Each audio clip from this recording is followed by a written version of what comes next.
This is Part 5, Railroad Buildings, part of my series dealing with my HO model railroad, New York Harbor Railroad, Lehigh Valley.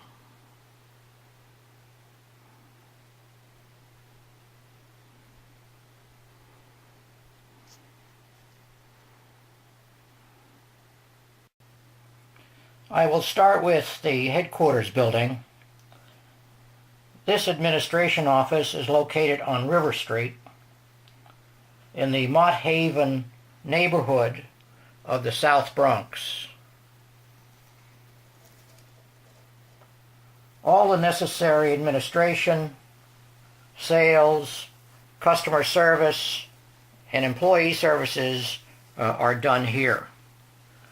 Appropriately, it's next to a gas station, drugstore, bank, an Irish pub, and a hardware store. Across the street, we have a diner.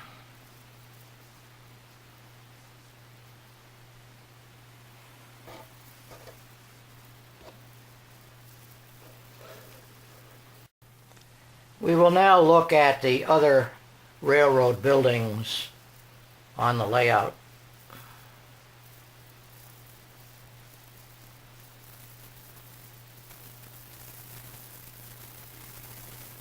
This is one side, and now we'll go on to the other side.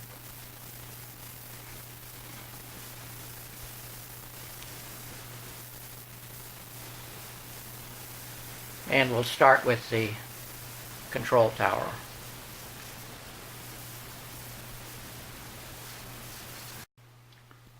The tower controls and monitors the operation.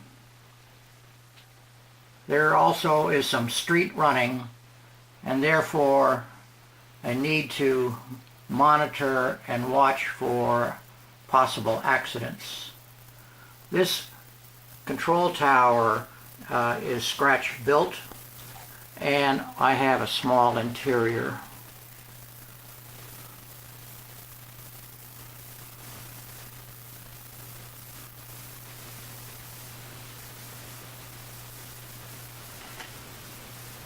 This area is also used for diesel servicing, water, oil, sand, and for refueling. The refueling area is next to the storage tank. Here we see number 112 approaching the refueler. And if the tank needs to be filled, we call on Interstate Fuels. Sometimes they send this big trailer, which is usually a problem getting out, since it now has to back in and turn around in order to get back onto the street.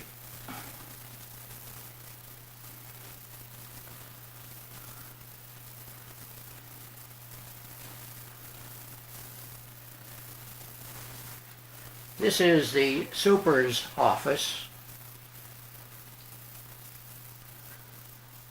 He is the chief of everything. Inside we find the chief sitting at his desk, and the dispatcher will put the plans into action.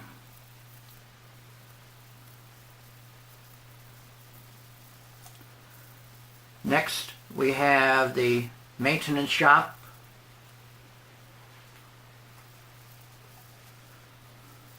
Inside is the garage for the speeder.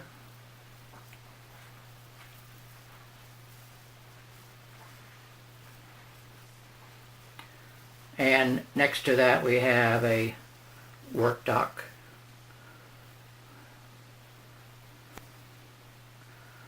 And we see one of the local authorities doing some checking on our operation.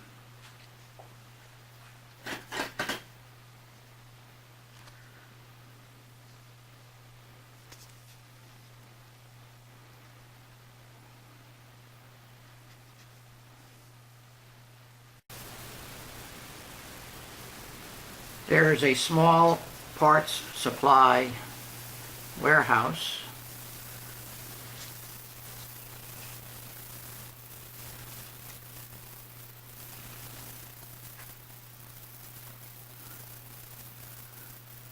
And a house track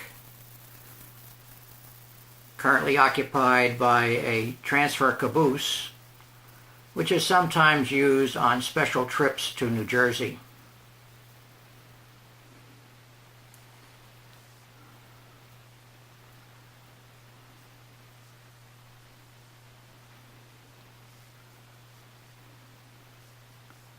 And then we have the engine house.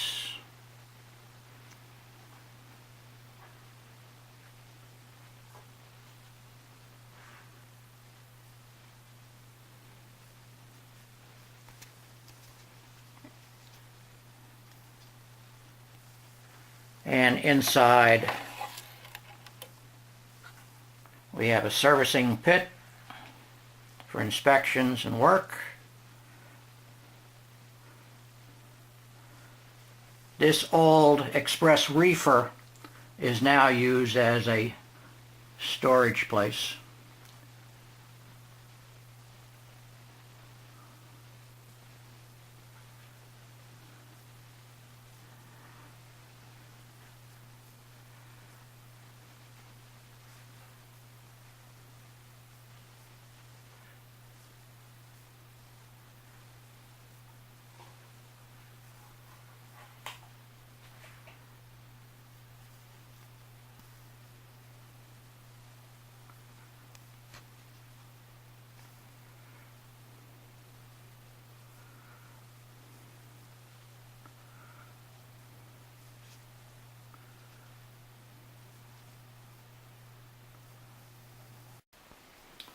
This is the bridge control room.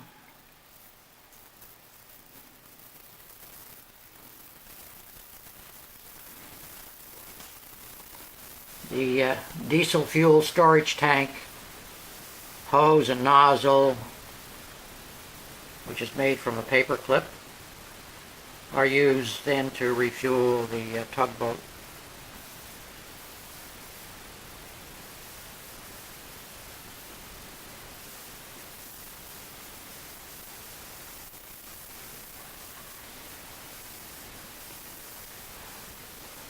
The float bridge, which is adjustable with the motors and the gearbox, worm drive located in the upper shed.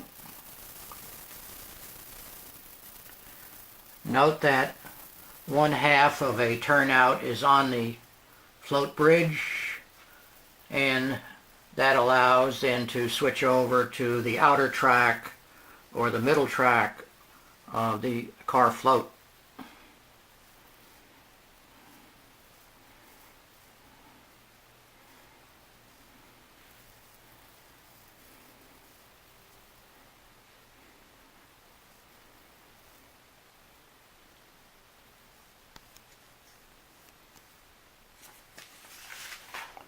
The first connection to the car float is a winch,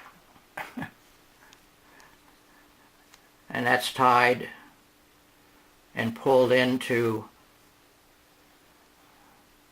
moor the car float. Large pins are then inserted,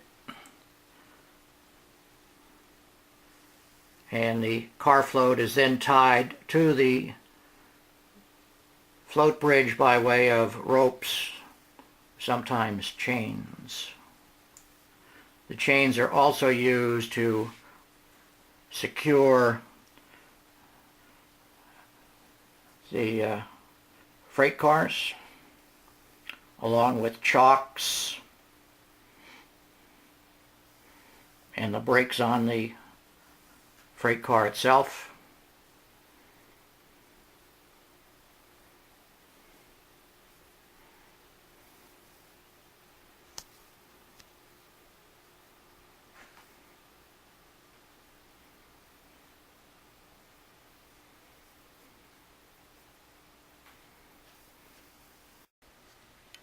Here are some of the maps, photographs,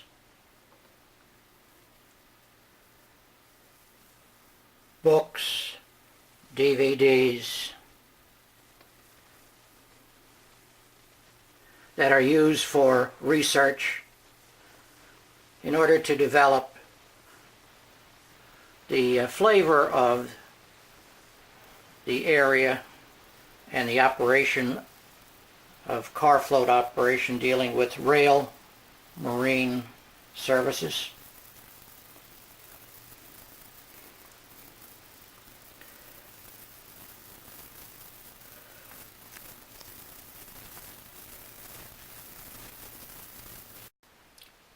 In addition to researching with magazines,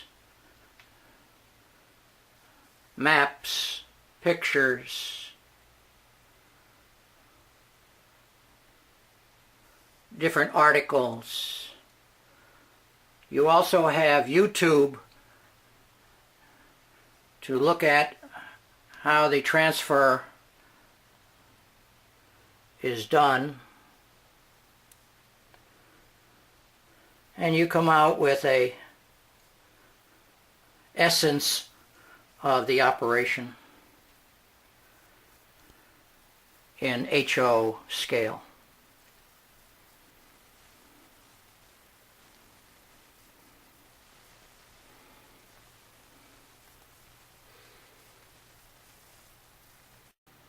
There are smaller structures, such as this guard shack,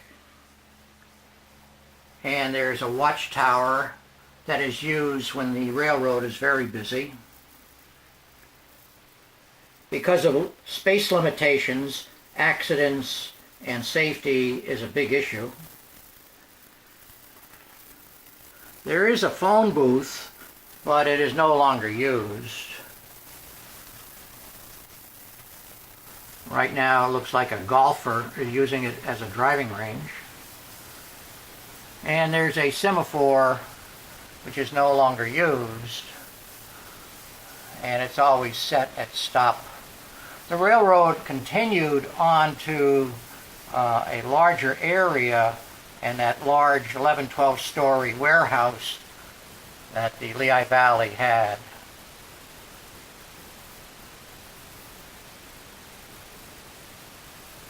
So this gives you an idea of some of the structures we find on the New York Harbor Railroad, Lehigh Valley.